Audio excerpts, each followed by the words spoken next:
Copy, sir. Okay. Mayroon pa dito isang part yung bahay, which is eto, may roof extension dito sa gilid. Okay, ganito yung itsura niya. Wala tayong mas clear na image siya. Okay, eto na lang. Wala tayong mas clear na image. So, eto yung part na to. We do not have to do multi-layer for this one. Okay? May trick dyan. Pwede kayong gumamit ng assisting line. Okay? So, first, as you can see, meron na tayo dito isang roof panel. 'Di ba? May height na yung roof panel natin na yan. Paslant na yan. Pag ganyan na siya. So, yung gagawin na lang natin is to connect a assisting line para sa part na yan. We just have to click number 9. Click number 9. Click tayo kung saan nag-end or nag-connect yung part na yan sa bahay. Then, this part would be it. Tapos, kuha tayo assisting line.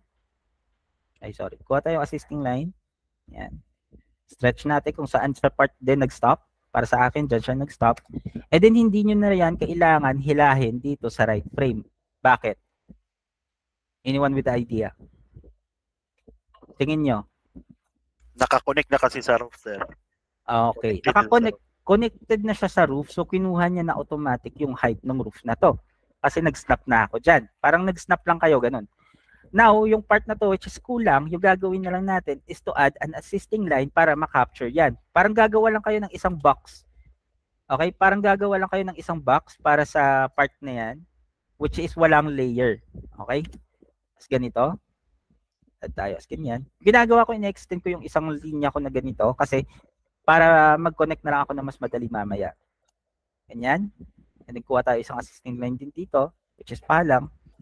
And then, ganyan yung magiging itsura niya. Magkakaroon siya ng isang box na assisting line.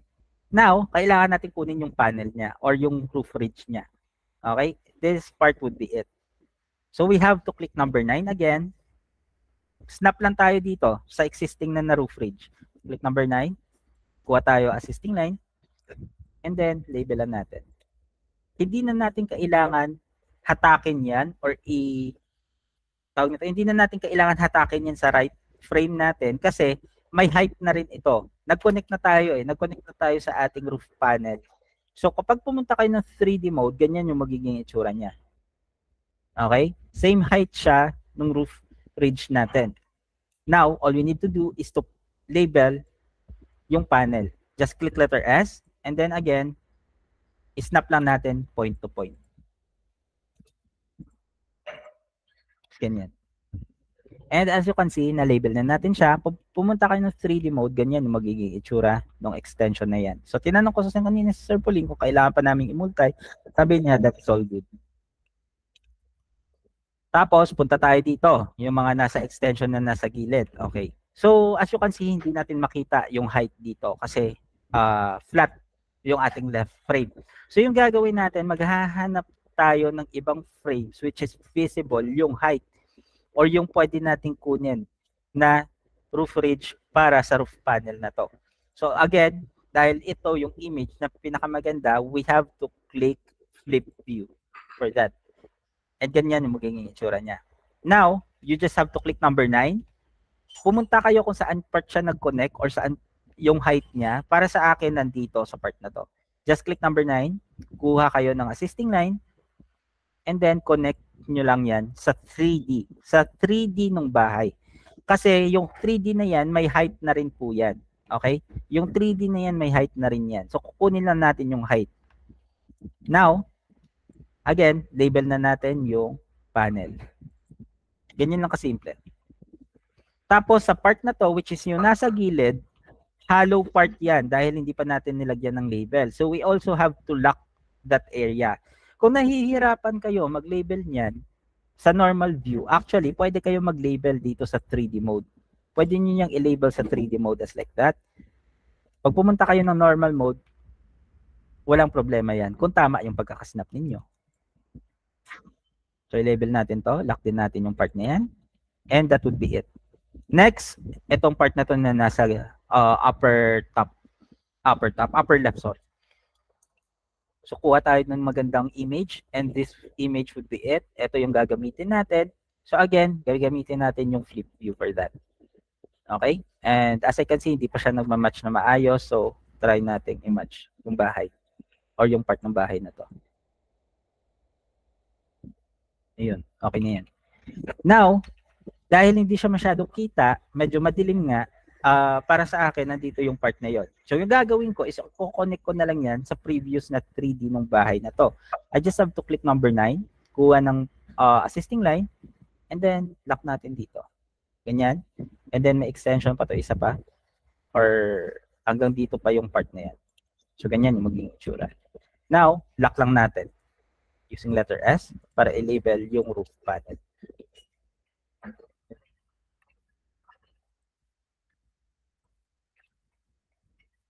Pag pumunta kayo ng 3D mode, ganyan yung magiging itsura niya.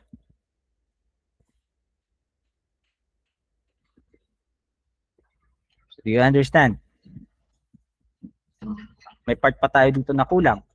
Again, hanap tayo ng magandang image.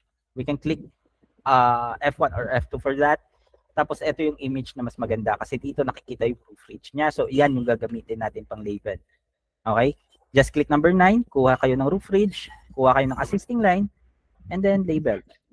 Hindi nyo na kailangan adjust yung height dito sa right frame kasi po, automatically, like I said, kung nag-snap kayo, kukunin nyo yung height kung saan kayo nag-snap kung meron ng height yung pinag-snapan nyo.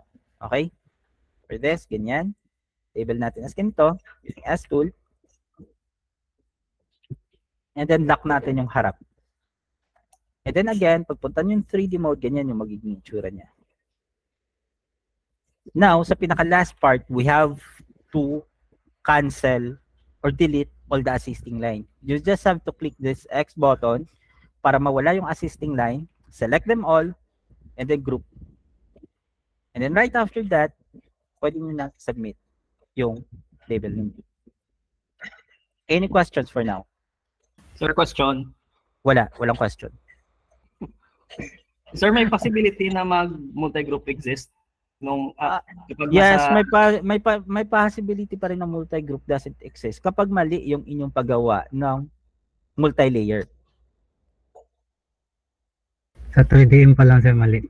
Oh, sa 3DM pa lang mali. So dapat yung pinaka-unang gagawin nyo is to fix the 3DM. Unahin yung ayusin yung 3DM. Dapat maganda na yung gawa nyo sa 3DM, nakamatch lahat ng roof. Kasi kung hindi rin nakamatch yung mga roof, yung roof panel ninyo, mahirap. Mahirap mag-snap ng mga roof panel nyo and then mahirap mag-align ng roof panel nyo if possible. Ito ata yung target building natin. Okay, baliktad. Ito yung mga pinakasimpleng building. Kapag ganito yung mga building na yan, again, ayan, napakadali lang yan. Use letter E, label nyo yung base. Move nyo dito sa right frame, select, drag the 3D. Now, do the panel or do the roof ridge. Click 9, kuha assisting line, click, tapos click space, match, and then from there, freestyle na kayo. Use letter S. And make sure na nakasnap yan in every corners. Kapag nakasnap naman kasi, mag-iiba yung kulay ng inyong yung nung cursor ninyo. Kagaya niyan, naging violet. Yan, naging kulay green. It means nakasnap na yan. So click space. Okay, hindi pala nakasnap. Sorry. Delete natin. Ayan yung magiging itsura kapag hindi nakasnap. Kapag pumunta kayo ng 3D mode, ganyan yung magiging itsura niyan. So mali yan. Okay? Yung gagawin niyo dito is to redraw. Just letter S again. Stop natin. And then that will be it. Sa part na to. Dito. And we're done. Ganyan lang siya. Dapat din may height yan. Kasi yung iba, ginagawa, napakaliit ng height. So dapat yung kinukuha natin dito is yung height ng roof. Okay? So dapat accurate yan. Right after matapos nyo, group. Huwag kakalimutan mag-group. Please. Huwag kakalimutan kasi minsan kung ano pa yung pinakasimpleng kailangan gawin, yung pa yung pinakalimutan ninyo. Just group and then delete that assisting line and then submit. Oh, yun. Ito yung target building natin. So now, mag-a-add pa tayo? Isa pa? Or wag na? Wag na ata? Isa pa, sir. Isa pa sir. Wag na. Itanong lang ako sir. Isa pa, sir. Kung kailan man ang pumasok ako, saka ka matatapos. Isa pa. Kasalanan mo yan, Madam Minda. Kasi wala pa eh. Naglinis ako sa labas eh. Sige na, isa pa. Lokohan na to. Di. Okay, Wala. again. Para sa bahay na to, you have to check all the views. Kasi kung titignan ninyo dito, as far as I know, yung part na to is flat, di ba?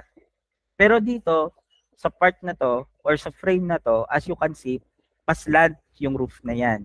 So, dyan tayo magbe-base. Ito yung top layer natin, ibang layer ito, tapos ibang layer din to.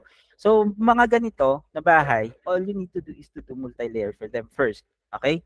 Use letter F, base, itirahin nyo yung base or i-label nyo yung base.